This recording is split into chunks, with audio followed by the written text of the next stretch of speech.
the main programming language we were on was Cobol, and everybody who has been in tech now that have been back then, they said, "Man, that's real English." I said, "Unfortunately for me, that's the only they were offering me at the time." And like I said, when I first started the district, I started with programming Cobol language, which is a mainframe programming language. With Keyboard Internet podcast, I sit down with my uncle Eric Lavulo. We talk about a time where there was little to no technology to his introduction to the COBOL programming language and what it took for him to learn how to code in COBOL. My uncle provides great insight, and I believe you guys will enjoy this episode. So, with that being said, stop texting, stop typing, scrolling on your phone, and listen to this episode of the Keyboard Internet podcast. Welcome, everybody, to another episode on the Keyboard Internet podcast. Today, I have a special guest, my uncle, Eric. He's going to be giving us some of his backstory into how he got into tech, the early days of tech. So, glad to have you on, Eric. How you doing today, man? I'm good, thank you. How are you doing? Doing good, man. I'm glad to have you on. Like I said, so before we get started and let Eric introduce himself, I just kind of wanted to make sure I got Eric on because I was sitting at his house one time. He invited us over, me and my little family over for a little Sunday dinner, and a whole lot of it. I find out he worked in tech for a long time, so that was something I didn't know about Eric. So I'm glad to have you on, Eric. So maybe just give a little background to who you are, Eric, and a little bit about yourself. Yeah, I appreciate being invited to be on this podcast. As I mentioned to Bruce, I was kind of surprised. My name's Eric Lavulo, first of all. I'm Bruce's mom's first cousin. My dad's older, is the older brother, and his Bruce's grandfather Norris is my dad's younger brother. But going back to what Bruce was mentioning, I kind of surprised myself in the tech industry myself. I didn't see myself in the tech industry, but because I grew up in an age where computers wasn't a thing back then. This was back in the I was born in 1966, and back then when I was a kid, we didn't have any products like Game Boy or anything like that. You had None to of that. um, that kind of thing, and I grew up when um, there was no cell phones. You had a rotary phone, and you had the TV was the standard TV was black and white. So Dang. you didn't have you didn't have remote controls. You were the actual remote control. You had to get up and turn the dial. Yep, yep. Fine at 11 o'clock at night. So, there was no late nights watching any TVs or live streams or anything like that that kids are going through right now nowadays. So, yeah. Um, and as I mentioned, I grew up in an age where, everything we saw in the movies was, you wouldn't think that would happen. I remember first time I saw something that resembled like a cell phone was if you ever seen the TV show Get Smart. So the guy had a phone, his shoe was the phone. He'd pick it up and pull out the antenna, anything. And, it was funny back then. And you didn't really think that that would ever happen, and back in my day, they even had something where they had on a movie where they had video call on an actual phone, that you sat on the desk and you thought, wow, that wouldn't have. But look at it nowadays. I carry a smartphone where I can FaceTime, you know, be on Messenger and video call somebody. I said, man, this is something that I never think would happen, and you look at the movies back then, the movies actually kind of foretold what would happen in the future. I mean, back in Definitely. one of those movies, I think it was Arnold Schwarzenegger movie where I think it was Total Recall or something where they had that um the there were the driverless taxis. Well, look at Yep. that. That's what's happening right now in the big cities. It's just really mind-boggling what the tech industry has taken hold of the future. And now you got this AI. It's just really scary. I mean, Yep. I don't know. Hopefully, maybe one of these days you'll see a flying car. I mean, they have flying cars now, but I mean, Yep. as Definitely getting there. we're getting there. But I think Yep. it's gonna be sometime. But I don't know if I'll still be alive when I see standard car. The standard car would be you know, if you've seen the cartoon Jeffersons, right? You see Yep. had flying cars, so you didn't really have a driving car. But I guess we'll get to that stage. Yeah, So, definitely, definitely. So I wanted to kinda go back to, like, the upbringing because I know you grew up in Tonga, right? And then what was upbringing there like? And then the process of moving to America. oh, my life story is kind of, uh, you know, it's really all over the place.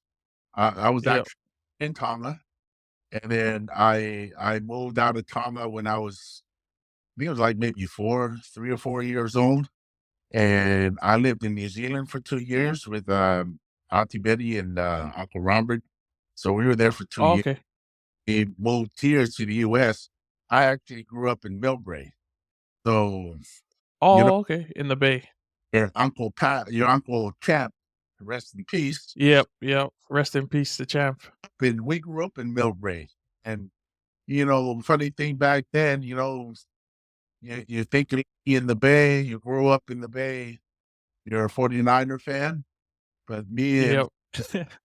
we were, I guess we were the rebellious type. We wanted to really stand out. Yep. We're Raiders.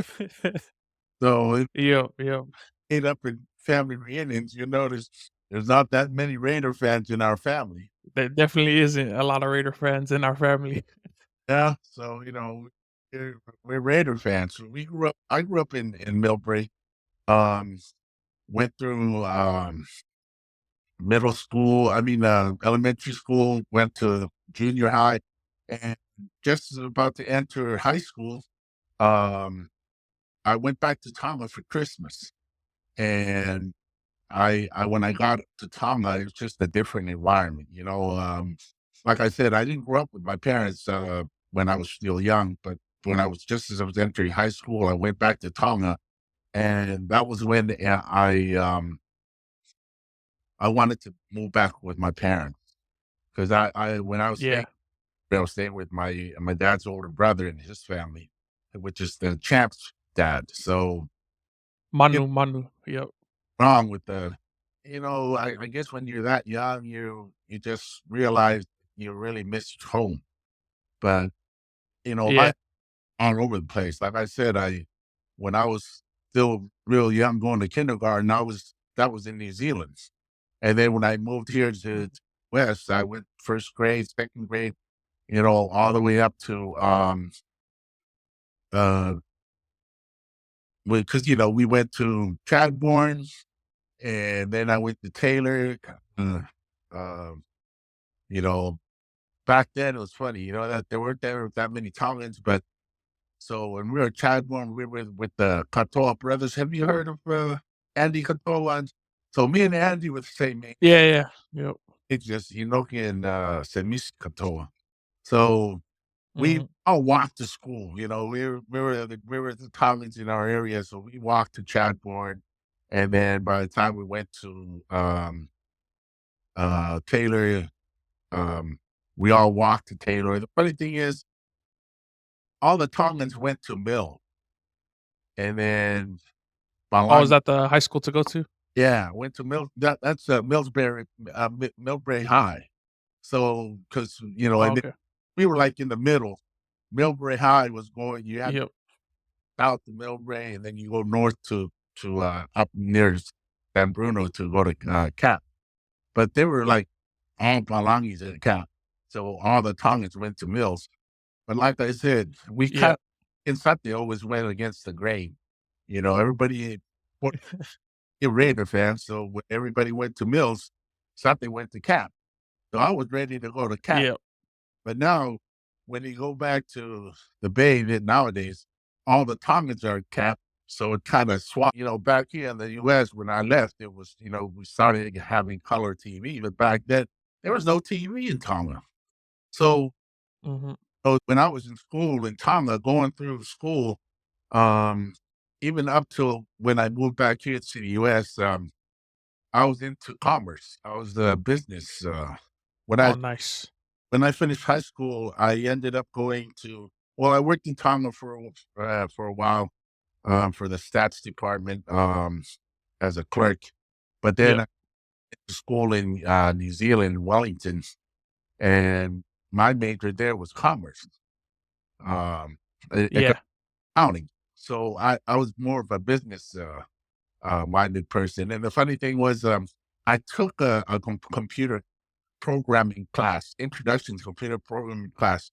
I think it Oh, was nice. What 30. year was this? This was back in 1986, 87, 87, I think. Okay. Yep. And I took a introduction to computer programming. Like I said, all you saw was a big black screen with white lettering, and they had those big TV boxes, and you know, response time was it took a while, but you had to actually, and I just really wasn't into it. It didn't really, I mean, the class was okay. It's just that it's a matter of having to experience it. Like, unlike nowadays, you everybody has a laptop. Everybody has, when I Right. first got back into it here, you had a computer where you could, because it's something where you need to be hands on. It's one thing to be Yeah, definitely. understand the logic and and all that other stuff.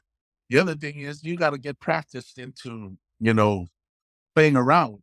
And so when I came back here to the US, it was like I said, I took that programming class, and it just really wasn't you know um, something that really uh, caught my interest. So I dropped out. I dropped out after a couple of months. Yeah. But, I just went on with my business classes. And then when I came back here to the US, I didn't graduate. Like I said, back then, I was still young, and, I was into other things, and unfortunately didn't finish school. So when I came back here, um, Yeah. I kind of wanted to get back into it. And, back then it was hard because I didn't have my um, permanent residency yet. So it costs a bit, it costs a lot to be out of state. So even if you're out of state, it's just like somebody who's still don't even have your papers, you still have to pay the same. Yeah. So I was unable to take, really a full-time courses. So I started taking like maybe a class or two. And then, like I said, unfortunately, I wasn't able to transfer my credits from the Wellington University to any schools out here. They kind of just wanted me to start from scratch, which wasn't too bad to me. It was Yeah. like I was doing refresher courses.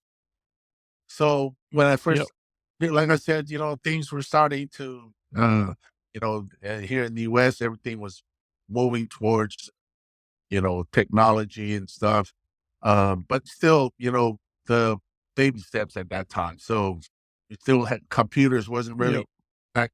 It, it was still in the 80s too.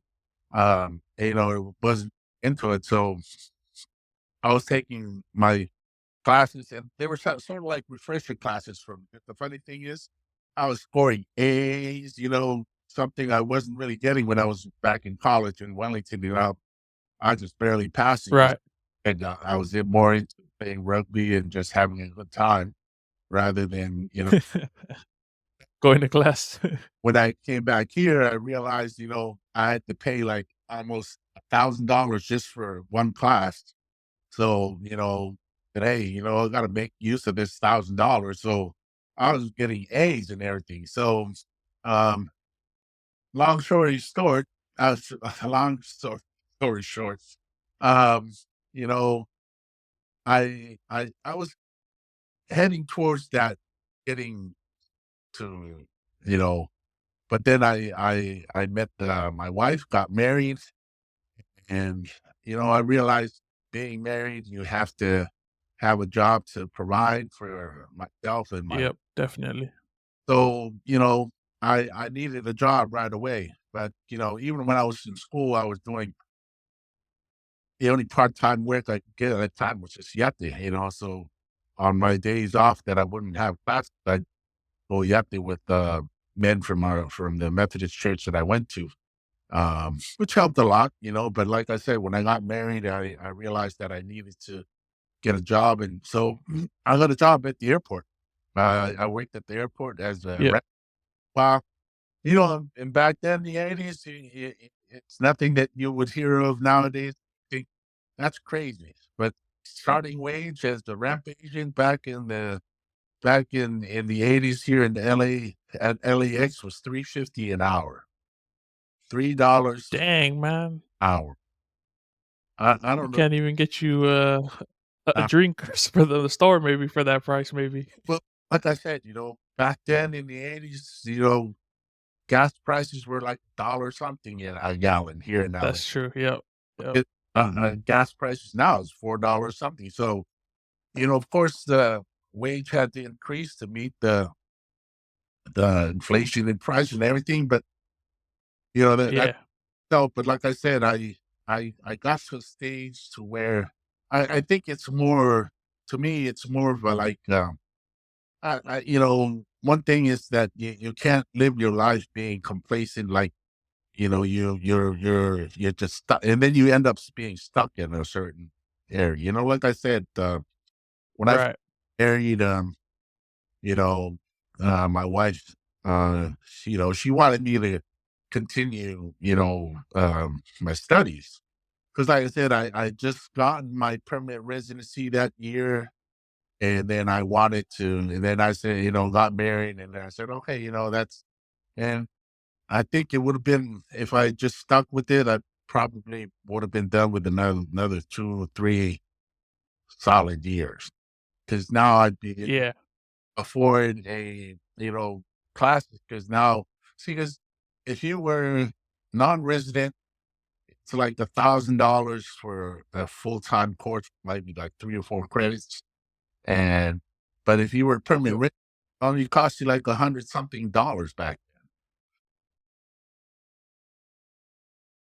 Yeah, so he type out whenever they did the payroll and everything. Like I said, I was more of a business major, so I just clicked right away Yeah, and do all that other stuff.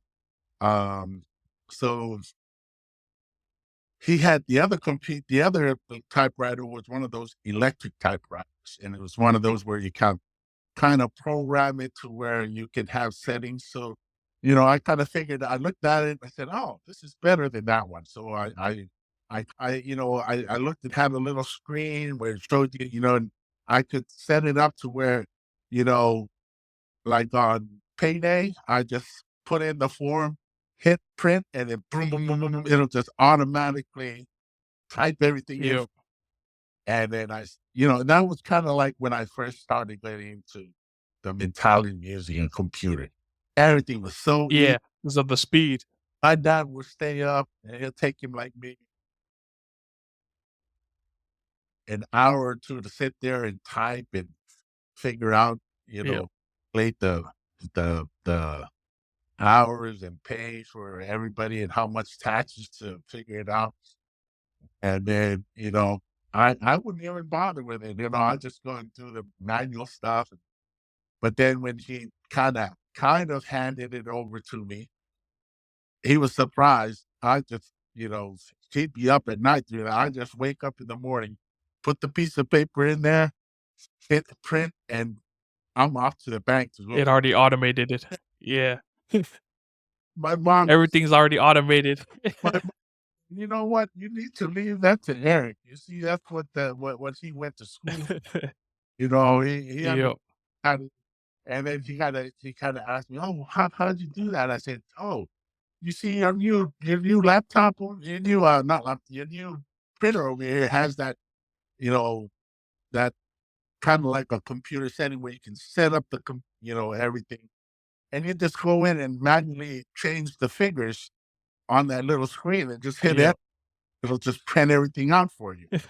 Before, he had Yep, yep. retype everything from scratch, and like I said, the funny thing, it had a little small screen about this big, and that's Uh-huh.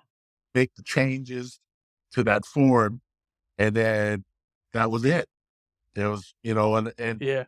and other than using a calculator, that's what it felt like. Because with the back then, you had the calculators where you actually, then he came out with those scientific calculators where you could, use for this was back when I was still in high school. That's the kind of thing that we Yeah. used to figure it out. Those were the tech gadgets early days. Back then was a calculator. And then, like I said, Yep. just like having that electric typewriter, and having that electric typewriter was more like a upgrade from a calculator to that.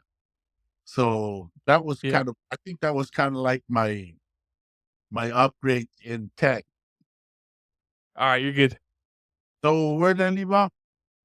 Um, Man, I'm trying to remember, sorry. I think it was working for the school district. You got to go to trade schools. They have trade schools. It's like like I was saying. I didn't go to a 4-year college to get a degree, unlike you and Louis and other um people who actually went and, got into technology and actually got their degree in technology. No, I want to say maybe it was like a trade school where I just went, did crash course, 6-month course in computer programming and kind of figured it out. And then as I was working through the years, I understood, hey, and like I was saying, going back to that too, is I just got too comfortable being a computer programmer instead of going to get my degrees in getting a computer science degree that would help me advance. Because, like I said, if I had a degree back then, I would have been a supervisor long back then. And if I had Yeah. a BA or a master's degree already, I'd be a manager at the school Right, district. right. If and that's how you move up, and it's like I was saying, your cousin Sia got her bachelor's, she's now a supervisor. At the same time, I think, and I encouraged, I said, "Hey, just take some, part-time classes, get your master's degree," you know, and I'm Yep. trying to through stuff that I'm going through now. Because, like I was saying, Right. I can't say any further because I need a master's degree, and unless they change Yep. the requirements or, for me to meet those requirements to be eligible for the position of a manager, I'm never going to get there, and it's one thing to Right. know some at a company that you work for, was that they'd be willing to speak up for you, you know, and like I said, at interviews, like I said, I'm a lot older and I understand how things work, and and like I was saying, for for you know, for you to get your foot through the door, if you have like 20 applicants, right, and like Louis was saying, which I kind of go against too, is that it's not just, you know, you knowing what's needed, or they look. Of course, first thing they look for, do you have a degree in that? That's the first thing. Second, all they you meet some of the requirements that they want. They understand you're still out of school. They'll look at somebody who's more experienced, but then they'll go further. Why did you leave if you already had this much Uh-huh. experience? You know, you Yep. you might you might be a, you know, hard-headed person that's really hard to get through. Because that's one other thing that you get hired. Somebody ain't gonna tell you, "Hey, this guy, he's, She's real hard-headed. She doesn't like being told what to do, and, hey, do you want that type of person to work with you? No. That's gonna get you kicked out, but then, like I said, your degree is one thing, and then 2, where you got your degree is another thing to give you a step up. But then the other step Mhm. up on it is you're one of 4 people that are being considered for 2 positions. Guess what? You happen to know the the CIO or, or supervisor or manager in that company. That's what one step up Yeah. higher than the 3 that that's your extra help to get in the door. It's not just your experience alone. You can bypass those people with experience by somebody else being able to vouch for you and say, "Hey, Bruce is a really good guy," or, "Eric is a family man. He works really hard and he comes to work on time. He leaves late. He's willing to work on weekends." They look at that and say, "Hey, this is coming from so and so. He's saying that this is the type of person we is this the type of person you want?" Of course. They look at the other guy, "Oh, he's got his experience. Eric doesn't have that much experience, but so and so says he works really hard." So they'd rather go whoever, like I said, that's one of those who you already know. But like if you don't know that person, then you still need that degree to get through the door. And like I was saying, I push Mhm. Jessie to, your cousin Sia, my daughter, I push her to get a master's degree. That's gonna help her in the future. She's a supervisor already, and for her to step up to Nice. that next, and they're gonna want a master's. And then if Mhm. she wants, go further, that's on her. But I'm just helping her, you know, go through. But and like I said, I don't mind what Noy's saying. You don't need that piece of paper, but hey, okay, you don't need that piece of paper, but are you working for yourself? If you're a contractor, but see, a Yeah. contractor, there's two things about a contractor. One, the good thing about a contractor, you're making lots of money. But the other thing is, when your contract is up, guess what? You're out on the street looking for a job. And, it Yeah, depends on yeah. if you keep yourself up to date. There's the one guy that I was working with at the school district. He's into SAP. Man, that guy is, you know, on top of it. He is, like I said, that guy knows SAP programming blindfold.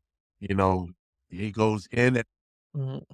and he was really helpful to me. I mean, but the other thing with that guy is he's up to date on the SAP latest project. I mean, um, you know, they upgraded AP, added different, syntaxes.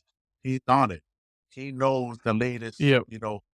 to the programming language, which made it a lot more powerful. And like I was saying, you got to keep yourself up to date, and that's part of, Right. maintaining you can't just sit around and say, hey, like myself, I've been with the school district for over 20 years now. I was laid off for 2 years back in 2009, but like I said, the main programming language we were on was Cobol, and everybody who has been in tech now that have been back then, they said, man, that's real English. I said, unfortunately for me, that's the only they were offering me at the time. And like I said, when I first started the district, I started with programming COBOL language, which is a mainframe programming language. And there was Mhm. this other, we started the same time as a COBOL program. He actually went to school and became an Oracle programmer. So she works at the district as an Oracle programmer. So, like I Oh, said, nice. I was just too lazy to do anything else. One thing I was thinking of, but just never really, um, made that effort to get to do was I wanted to move into database program. I wanted to be, Yeah. um, I was just, really amazed how things work with database. And then, you know, How working they at the store all the data, SQL and everything. exactly, because I mean, they taught you SQL back at the computer learning center too. So they taught us how to use SQL, Excel, um, Access, how to use that for database storage and everything. And when I got to the school district, I had to throw all of that in the trash because we didn't use that. We- It was Um, COBOL. it was COBOL, and then we used uh, what was it? There was this other one that we used. I forgot that. And anyway, but that's all gone now. Now we move on to the age of SE. And like I said, Oracle we had back then. We still have Oracle now, but everything is moving to the cloud. So I feel that everything is so, at the district, everything is transitioning to the cloud now. So we practically everything that I'm working with SAP related has sort of moved on to the cloud. So, and that's what the where the district is heading. It's going to be put on the cloud, because Yeah. I remember back then, and but I've always been kind of,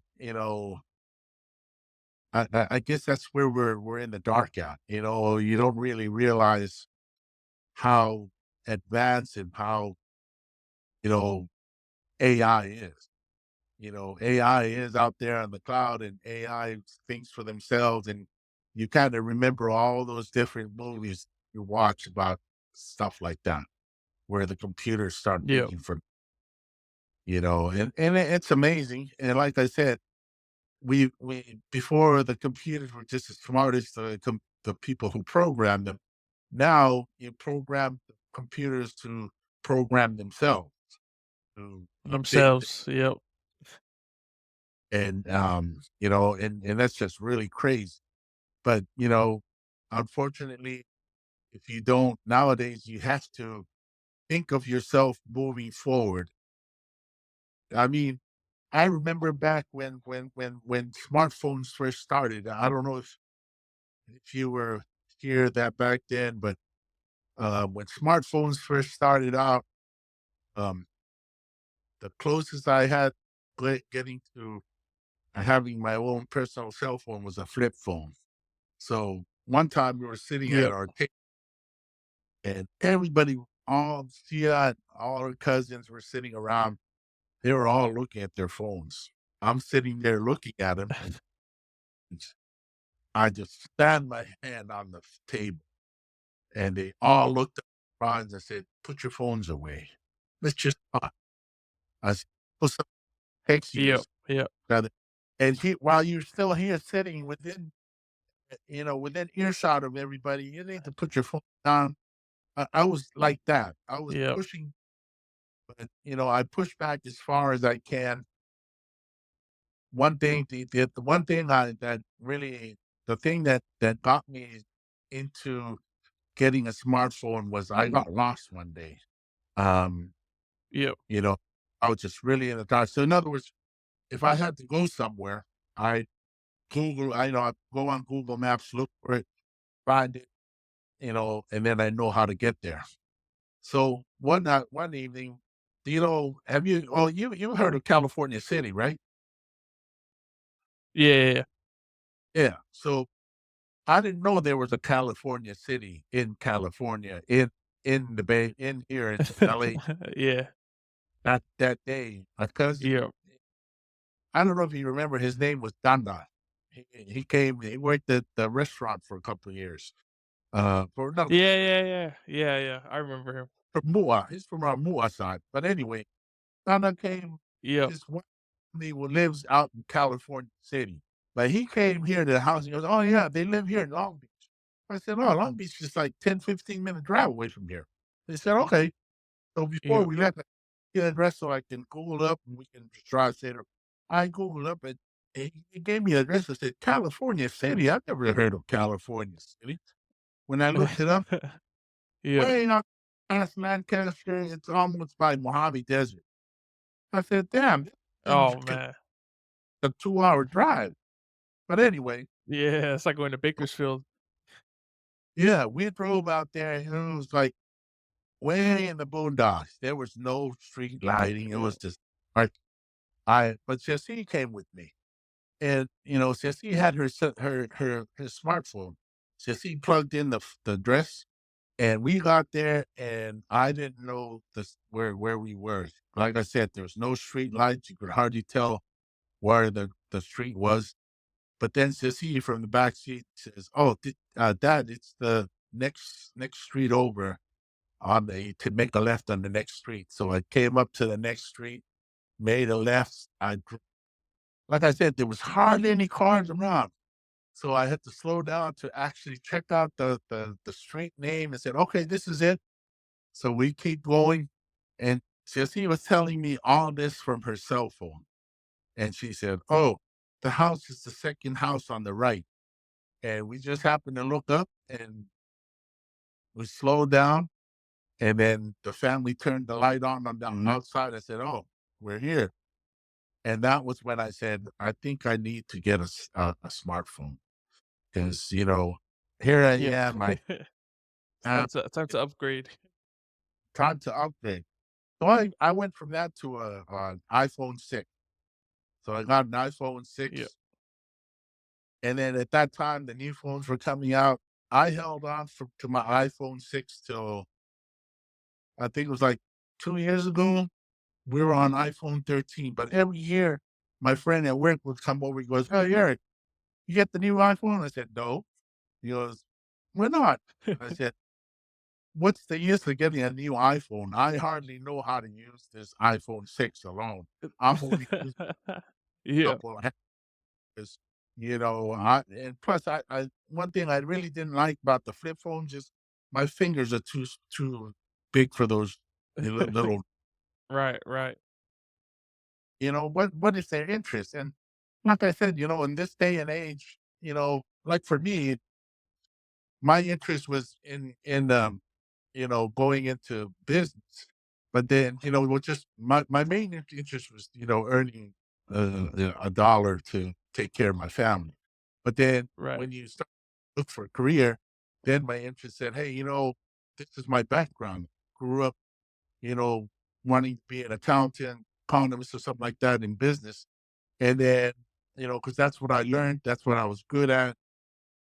And I was, in other words, I'm kind of good with numbers. But anyway, long story short, Yeah. I branched off into IT and got really interested in that. Got my little piece of paper for that crash course, and then ended up finding a job in IT and getting into it.